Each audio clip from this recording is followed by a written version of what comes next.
La Ciudad de México despertaba bajo un cielo gris plomizo que amenazaba lluvia. Eran las 7 de la mañana de un martes de octubre, y las calles de Polanco ya mostraban el ajetreo típico de uno de los barrios más exclusivos de la capital. Entre los edificios de cristal y acero, los restaurantes de alta cocina y las boutiques de marcas internacionales, caminaba Eduardo Mendoza con pasos apresurados. A sus 45 años, Eduardo era la viva imagen del éxito empresarial. Su traje italiano de corte impecable, el reloj suizo que adornaba su muñeca y los zapatos de cuero lustrados hasta el brillo perfecto, todo en él gritaba prosperidad. Director general de una de las constructoras más importantes del país, había dedicado los últimos 20 años a construir un imperio que ahora le permitía vivir con lujos que de niño solo había soñado. Esa mañana, como todas las mañanas, caminaba desde su penthouse hasta la cafetería francesa donde desayunaba antes de dirigirse a la oficina. Era un ritual sagrado: café colombiano, croissant recién horneado y una revisión rápida de los mercados internacionales en su tablet. Nada podía interrumpir esa rutina, o al menos eso creía. Al doblar la esquina de Presidente Masaryk con Anatole France, algo captó su atención periférica. Entre la multitud de ejecutivos apresurados y el ruido del tráfico matutino, una pequeña figura permanecía inmóvil junto a la jardinera que adornaba la acera. Eduardo intentó ignorarla, como había aprendido a ignorar tantas cosas en su ascenso al éxito, pero algo en esa presencia lo hizo aminorar el paso. Era una niña. No tendría más de 8 años, con el cabello negro enmarañado y la ropa desgastada que desentonaba brutalmente con el entorno pulcro de Polanco. Estaba sentada en el borde de la jardinera, con las piernas colgando y los pies descalzos apenas rozando el pavimento. Sus ojos grandes y oscuros miraban fijamente hacia la vitrina de una panadería cercana. Eduardo siguió caminando, pero sus pasos se volvieron más lentos, más pesados. Había algo en la postura de esa niña, en la manera en que sus pequeñas manos se aferraban al borde de concreto, que le provocaba una sensación incómoda en el pecho. Trató de convencerse de que no era su problema.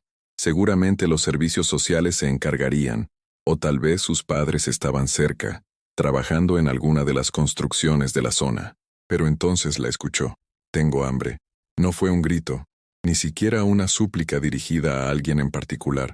Fue apenas un susurro que se escapó de sus labios mientras seguía mirando la vitrina llena de panes dorados y pasteles decorados. Pero para Eduardo esas dos palabras resonaron como un trueno en medio del bullicio urbano. Se detuvo en seco. Un ejecutivo que venía detrás casi choca con él, murmurando una maldición antes de rodearlo. Eduardo permaneció inmóvil, como si esas dos palabras hubieran activado algún mecanismo olvidado en su interior. Giró lentamente y volvió a mirar a la niña. Ella no se había movido. Seguía en la misma posición, ajena a su presencia. Eduardo consultó su reloj. Faltaban 15 minutos para su reunión con los inversionistas japoneses, una junta que había preparado durante meses y que podría significar la expansión internacional de su empresa. Dio 2 pasos hacia adelante, luego se detuvo nuevamente. La niña seguía allí, y ahora podía ver con más claridad los detalles que había intentado ignorar: las mejillas hundidas, los brazos delgados como ramitas, la palidez enfermiza que no podía ocultar su piel morena. «No es tu problema», se dijo a sí mismo. «Hay organizaciones para esto. Tú tienes responsabilidades más importantes». Pero sus pies no obedecían a su mente pragmática. Como atraído por una fuerza invisible, comenzó a caminar hacia la niña.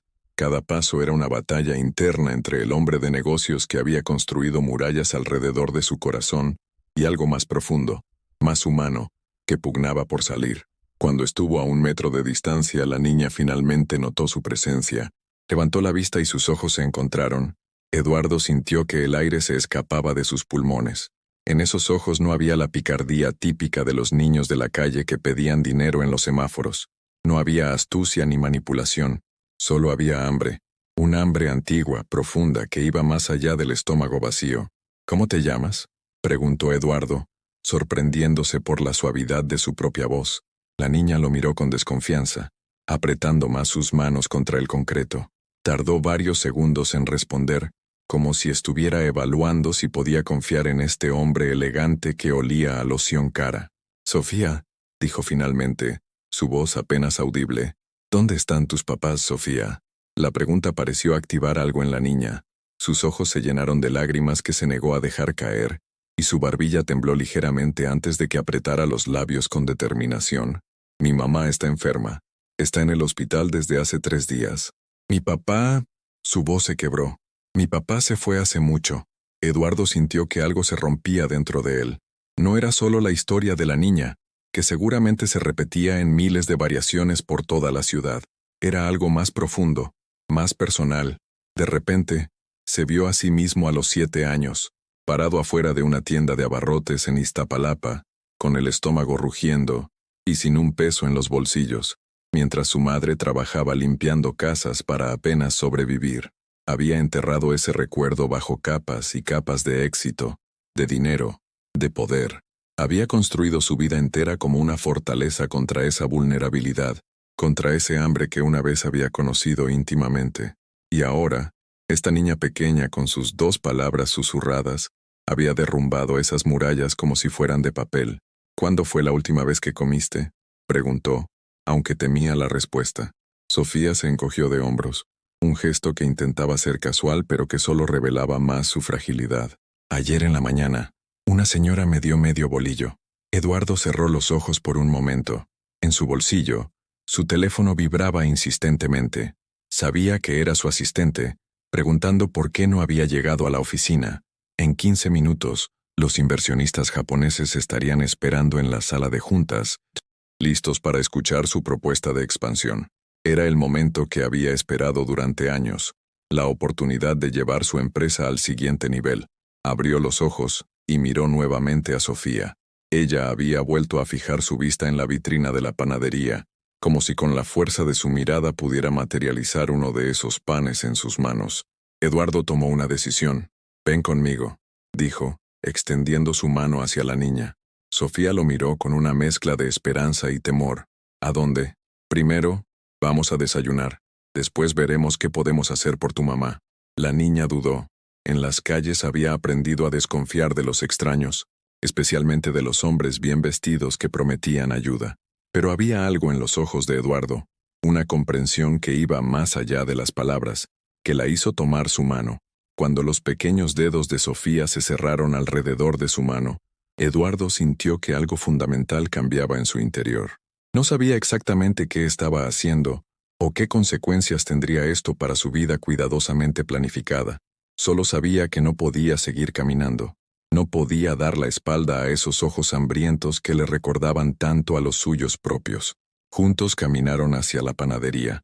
Eduardo podía sentir las miradas de los transeúntes, algunos con curiosidad, otros con desaprobación. Un hombre de su posición no debería estar tomado de la mano de una niña de la calle, pero por primera vez en muchos años, no le importaba lo que pensaran los demás. Al entrar a la panadería, el aroma a pan recién horneado los envolvió como un abrazo cálido. Sofía apretó más fuerte su mano, y Eduardo pudo sentir el temblor de anticipación que recorría su pequeño cuerpo. La empleada detrás del mostrador los miró con una expresión que pasó de la sorpresa al entendimiento en cuestión de segundos. «¿Qué quieres comer, Sofía?», preguntó Eduardo agachándose para estar a su altura. Los ojos de la niña recorrieron la vitrina como si estuviera contemplando un tesoro. ¿Puedo escoger cualquier cosa? Lo que quieras». Por primera vez desde que la había visto, Sofía sonrió. Fue una sonrisa tímida, insegura, pero genuina. Y en ese momento, mientras la niña señalaba con dedos temblorosos un pan de chocolate, Eduardo Mendoza, el implacable hombre de negocios, el constructor de imperios, sintió que finalmente entendía qué había estado construyendo todos estos años. No empresas ni fortunas, sino muros para protegerse del dolor ajeno, del recuerdo de su propia vulnerabilidad. Y ahora, con esas 2 palabras susurradas, una niña pequeña había logrado lo que ningún competidor, ninguna crisis económica, ningún fracaso empresarial había conseguido. Había encontrado la grieta en su armadura y la había abierto de par en par. La historia de Eduardo Mendoza y Sofía apenas comenzaba, pero él ya sabía, con una certeza que lo asustaba y lo liberaba al mismo tiempo, que nada volvería a ser igual. Fin del capítulo 1. Esperando comando OK para continuar con el capítulo 2. Tentar nuevamente, Gok editar, capítulo 2. Las decisiones que nos definen la cafetería de la panadería era un pequeño oasis de calma en medio del caos matutino de Polanco. Eduardo observaba a Sofía devorar su segundo pan de chocolate con una mezcla de fascinación y dolor. La niña comía despacio, saboreando cada bocado como si quisiera grabar el sabor en su memoria. Entre mordisco y mordisco, tomaba pequeños sorbos del chocolate caliente que él había pedido para acompañar el desayuno. Su teléfono no había dejado de vibrar. 27 llamadas perdidas según el contador en la pantalla. Sabía que en la oficina debía reinar el caos. Los inversionistas japoneses eran conocidos por su puntualidad extrema y su aversión a los retrasos. Cada minuto que pasaba era un clavo más en el ataúd de un negocio que había tardado 2 años en gestarse. ¿Por qué me ayudas?, preguntó Sofía de repente, limpiándose las migajas de la boca con el dorso de la mano. Eduardo consideró la pregunta. ¿Por qué? Podría darle una respuesta simple, algo sobre la bondad humana o la responsabilidad social. Pero mirando esos ojos que habían visto demasiado para su corta edad, supo que merecía la verdad. Porque yo también tuve hambre una vez, respondió. Cuando tenía tu edad vivía en Iztapalapa con mi mamá. Ella trabajaba todo el día limpiando casas, pero el dinero nunca alcanzaba. Recuerdo noches en las que me iba a dormir con el estómago vacío, prometiéndome que cuando fuera grande, nunca más volvería a sentir esa sensación. Sofía lo miraba con atención, como si estuviera evaluando la veracidad de sus palabras. ¿Y lo lograste? Sí, trabajé muy duro, estudié, construí mi empresa. Ahora tengo más dinero del que podría gastar en toda mi vida. Eduardo hizo una pausa, mirando por la ventana hacia la calle, donde los ejecutivos seguían su marcha apresurada. Pero en algún momento del camino, olvidé de dónde venía, olvidé lo que se sentía, hasta hoy. Mi mamá dice que el dinero no lo es todo, dijo Sofía, jugando con las últimas migajas en su plato. Pero yo creo que sí ayuda cuando tienes hambre. La simplicidad de esa observación golpeó a Eduardo como una bofetada. ¿Cuántas veces había escuchado y repetido frases hechas sobre el dinero y la felicidad, desde la comodidad de sus cuentas bancarias llenas? Pero esta niña, con su estómago recién satisfecho después de días de hambre, entendía una verdad fundamental que él había perdido de vista. ¿Cómo se llama tu mamá? ¿En qué hospital está?, preguntó Eduardo tomando una decisión que sabía cambiaría el curso de su día, tal vez de su vida. Se llama Carmen. Está en el Hospital General, pero... Sofía bajó la mirada. No me dejan entrar a verla porque no soy mayor de edad, y no hay ningún adulto responsable conmigo. Eduardo sacó su teléfono, ignorando las llamadas entrantes, y marcó un número. Licenciada Herrera, soy Eduardo Mendoza. Necesito que cancele todas mis citas de hoy. Sí, todas, incluyendo la de los japoneses. Hubo una pausa mientras su asistente seguramente expresaba su incredulidad. No, no estoy enfermo. Surgió algo más importante. Por favor, ofrezca mis disculpas y reagende para la próxima semana si es posible. Gracias. Cuando colgó, Sofía lo miraba con los ojos muy abiertos. ¿Cancelaste algo importante por mí? Cancelé una reunión de negocios. Nada que no pueda esperar. Las palabras salieron con una facilidad que lo sorprendió. Hacía años que no posponía una reunión importante por nada ni nadie. Su exesposa se lo había reclamado infinidad de veces antes del divorcio. Sus propios padres habían muerto sin que él encontrara tiempo para visitarlos tanto como hubiera querido. Y ahora, por una niña que había conocido hacía menos de una hora, estaba tirando por la borda meses de trabajo. Se levantaron de la mesa y Eduardo pagó la cuenta, dejando una propina generosa que hizo sonreír a la empleada. Antes de salir, compró una bolsa con panes variados. Para tu mamá, explicó cuando Sofía lo miró con curiosidad. El trayecto al Hospital General fue una travesía por las realidades contrastantes de la Ciudad de México. Del lujo pulcro de Polanco, pasaron gradualmente a zonas más populares, donde los edificios de cristal daban paso a construcciones más modestas, donde los restaurantes gourmet se transformaban en puestos de tacos y fondas familiares. Sofía iba callada en el asiento trasero del Mercedes-Benz de Eduardo, con la bolsa de panes abrazada contra su pecho como si fuera un tesoro. ¿Siempre viajas en un coche así?, preguntó finalmente, pasando su mano por el cuero suave del asiento. Sí, aunque a veces me pregunto si no sería mejor usar el metro como cuando era joven. Te pierdes muchas cosas cuando viajas encerrado en una burbuja de lujo. Mi mamá y yo usamos el metro. Cuando tiene trabajo, Me lleva con ella a las casas que limpia. Las señoras a veces me dan dulces o fruta. Una sombra cruzó su rostro. Pero desde que se enfermó, no ha podido trabajar. Por eso no teníamos para comer. Eduardo sintió que la culpa se enrollaba en su estómago como una serpiente. ¿Cuántas empleadas domésticas trabajaban en las construcciones de lujo que su empresa edificaba?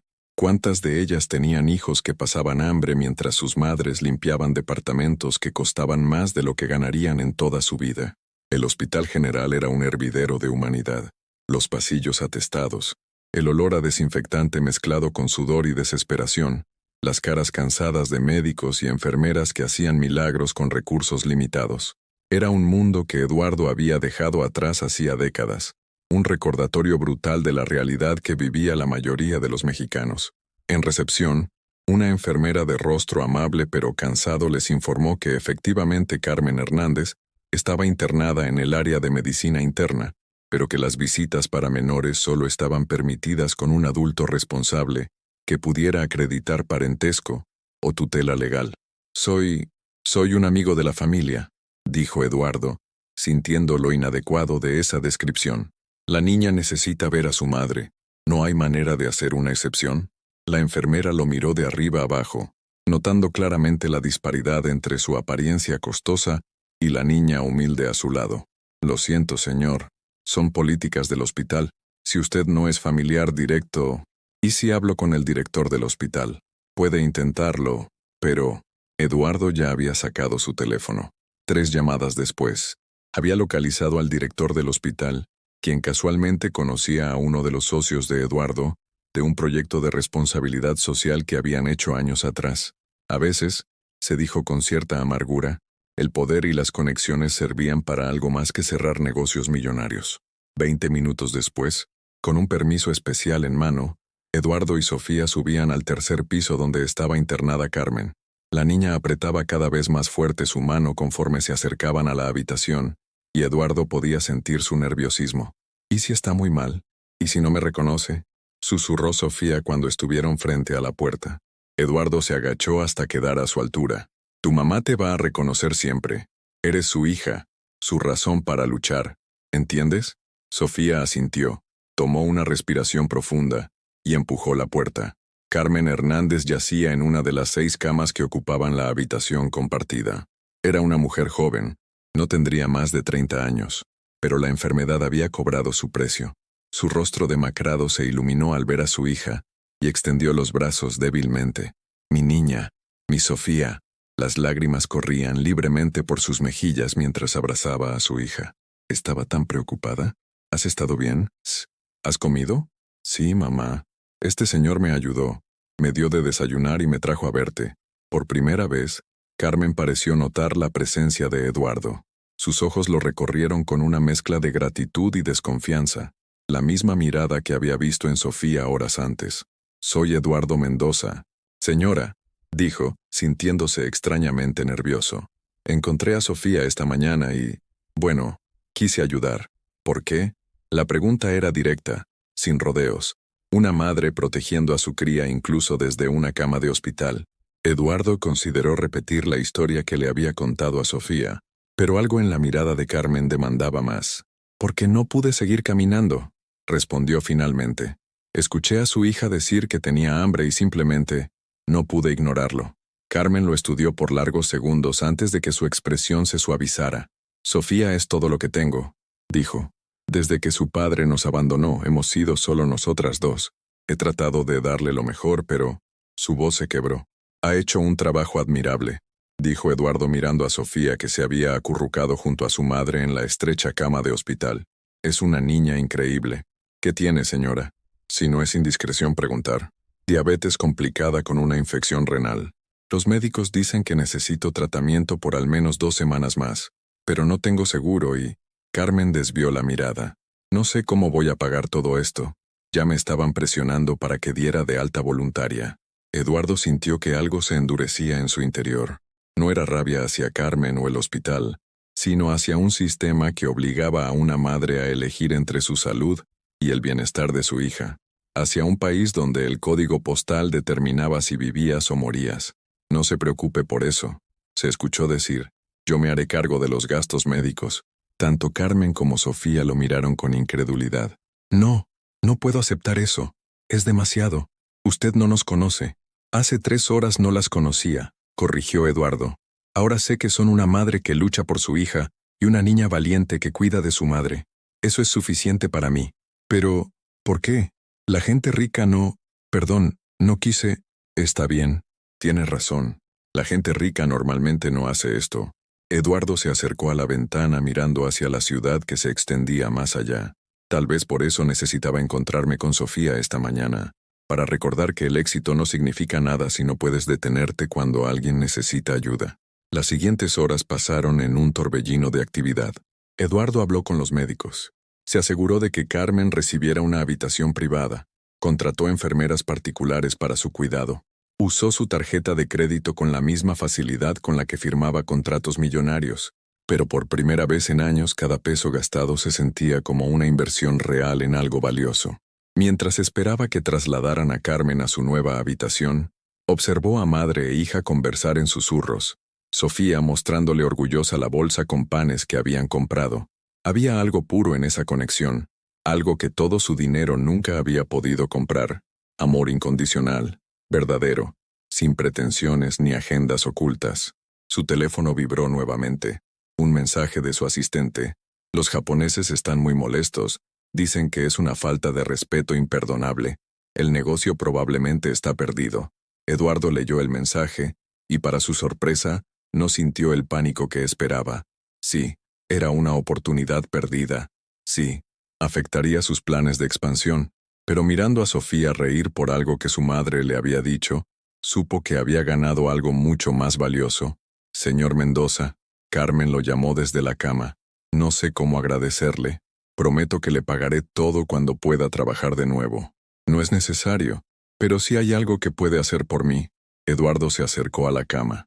Déjeme ayudarlas más allá de esto. Sofía necesita estar en la escuela, no en la calle. Ustedes necesitan un lugar seguro donde vivir. Tengo los recursos. Déjenme usarlos. No somos caridad, dijo Carmen con un orgullo que Eduardo reconoció y respetó. No es caridad, es justicia. Es equilibrar una balanza que ha estado inclinada por demasiado tiempo. Hizo una pausa. Y tal vez es mi manera de pagar una deuda antigua con el universo, por todas las veces que sí pude seguir caminando cuando alguien necesitaba ayuda. Carmen y Sofía intercambiaron una mirada. Era evidente que estaban acostumbradas a tomar decisiones juntas, a pesar de la corta edad de la niña. Finalmente Carmen habló. Sofía me contó que usted también pasó hambre de niño, ¿es verdad? Cada palabra. Entonces tal vez usted entiende que lo más difícil no es el hambre del estómago, es el hambre del alma, las ganas de algo mejor, de oportunidades que parecen siempre fuera de alcance. Eduardo asintió, sintiendo un nudo en la garganta. Lo entiendo perfectamente. Si acepto su ayuda será con condiciones. Trabajaré para usted cuando me recupere. No quiero limosnas, quiero dignidad. Me parece justo. Necesito a alguien que administre un proyecto nuevo que tengo en mente. La idea había surgido espontáneamente, pero mientras la verbalizaba, tomaba forma en su mente.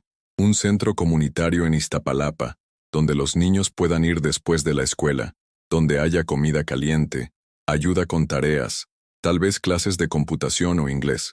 Los ojos de Carmen se iluminaron. ¿Habla en serio? Nunca he hablado más en serio en mi vida. Necesitaré a alguien que entienda las necesidades reales de la comunidad, alguien que haya vivido esa realidad. ¿Quién mejor que usted? Por primera vez, desde que había entrado a la habitación, Carmen sonrió ampliamente. Era una sonrisa que transformaba su rostro cansado, que la hacía ver como la mujer joven que era en realidad. Entonces tenemos un trato, señor Mendoza. Eduardo, por favor, llámeme Eduardo. Sofía, que había estado escuchando atentamente, se levantó de la cama y caminó hacia Eduardo. Sin decir palabra, envolvió sus pequeños brazos alrededor de su cintura en un abrazo apretado. Eduardo sintió que algo se derretía definitivamente en su interior. Todas las barreras que había construido, todos los muros que lo protegían del dolor ajeno, se desmoronaban ante el abrazo de esta niña que hacía apenas horas había sido una extraña. Gracias, susurró Sofía contra su traje italiano. Gracias por no seguir caminando. Eduardo parpadeó rápidamente. luchando contra las lágrimas que amenazaban con escapar.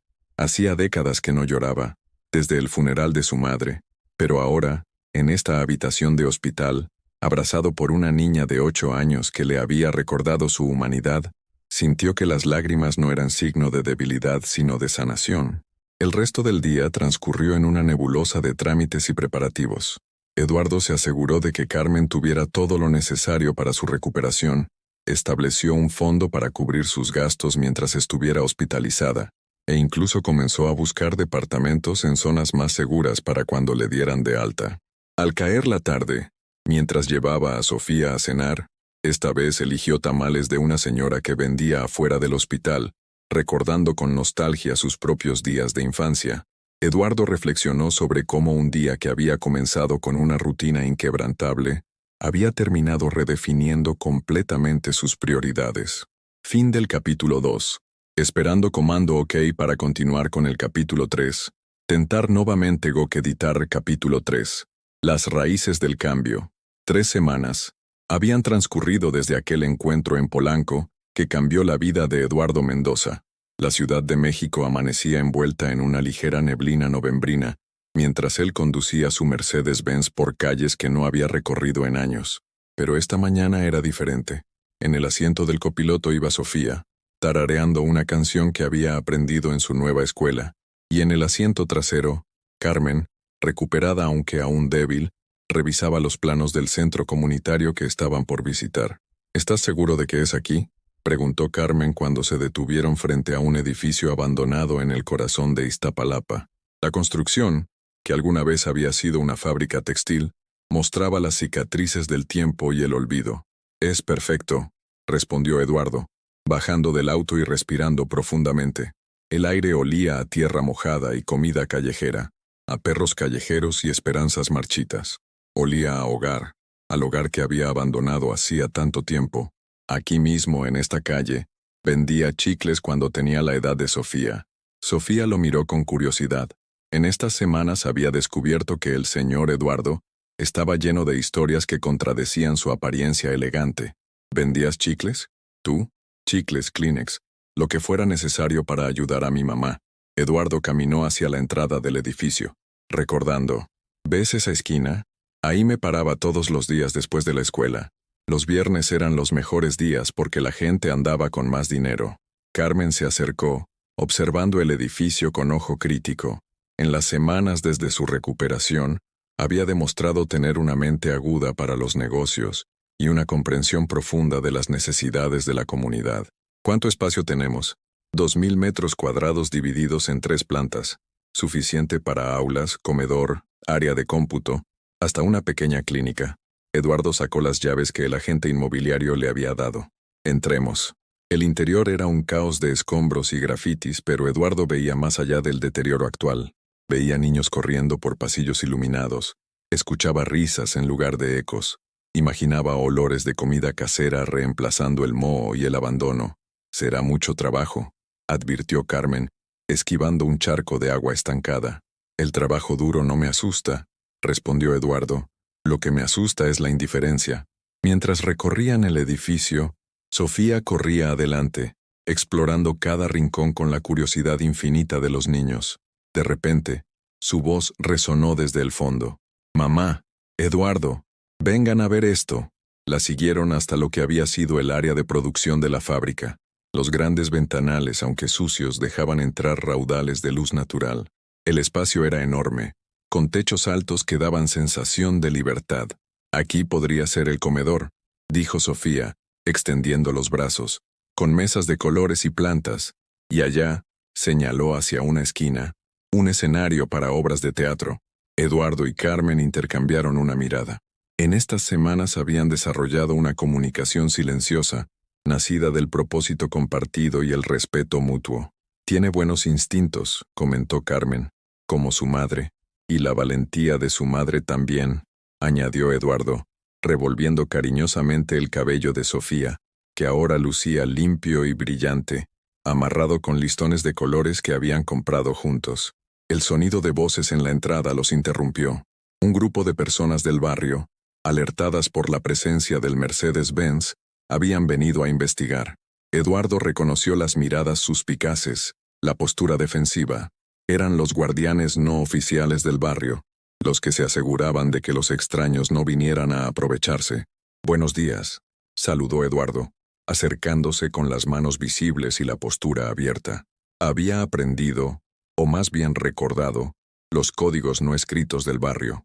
«¿Qué buscan aquí?», preguntó un hombre mayor, con las manos callosas de quien ha trabajado toda su vida. «Este edificio lleva años abandonado. Buscamos cambiarlo», respondió Carmen, adelantándose. Su origen humilde le daba una credibilidad que Eduardo, con todo su dinero, no podría comprar. «Queremos hacer un centro comunitario, un lugar para los niños del barrio». «¿Otro político en campaña?», escupió una mujer desde atrás. «Ya estamos hartos de promesas». «No somos políticos», intervino Eduardo. Era de aquí. Me fui hace muchos años, pero ahora quiero regresar algo de lo que el barrio me dio». El hombre mayor lo estudió con ojos entrecerrados. «¿Cómo te llamas?» «Eduardo Mendoza. Mi madre era Rosa Mendoza, trabajaba en...» «Rosa, la de los tamales», exclamó el hombre, su expresión suavizándose. «Claro que me acuerdo. Los mejores tamales de todo Iztapalapa. Y tú eres el Lalo, el que se fue a la universidad». Eduardo sintió una oleada de emoción al escuchar su nombre de infancia. «Sí, soy yo. Pues mira nomás, el Lalo convertido en licenciado». El hombre se volvió hacia los demás. «Es de los nuestros. Su madre era buena gente, que en paz descanse». La atmósfera cambió perceptiblemente. Las posturas se relajaron. Aparecieron algunas sonrisas. Una señora se acercó y tomó las manos de Eduardo entre las suyas. «Tu madre estaría orgullosa de que regresaras. Siempre decía que su Lalo iba a ser alguien importante». «Lo importante no es lo que me convertí», respondió Eduardo, sintiendo el peso de los años perdidos. «Lo importante es lo que puedo hacer ahora». Durante la siguiente hora, el grupo creció. Llegaron más vecinos, atraídos por la novedad y la esperanza. Eduardo y Carmen explicaron su visión. Un lugar donde los niños pudieran estar seguros después de la escuela, donde hubiera comida caliente, ayuda con tareas, clases de computación, talleres de arte. «¿Y quién va a pagar todo eso?», preguntó escépticamente un joven con tatuajes que subían por su cuello. «Yo pondré el capital inicial», dijo Eduardo, «pero la idea es que sea autosustentable. Vamos a buscar patrocinios, donaciones, apoyo gubernamental, y lo más importante, será administrado por gente de la comunidad, para la comunidad. Mi mamá va a ser la directora», añadió Sofía con orgullo, «y yo voy a ayudar con los niños pequeños». Algunos rieron ante la seriedad de la niña, pero era una risa cálida, de aceptación. Carmen había demostrado en estas semanas tener un don natural para la organización y la gestión. Bajo la tutela de Eduardo, había estado estudiando administración básica, computación, incluso algo de contabilidad. «Necesitaremos maestros», dijo una mujer joven que se había mantenido callada hasta ahora.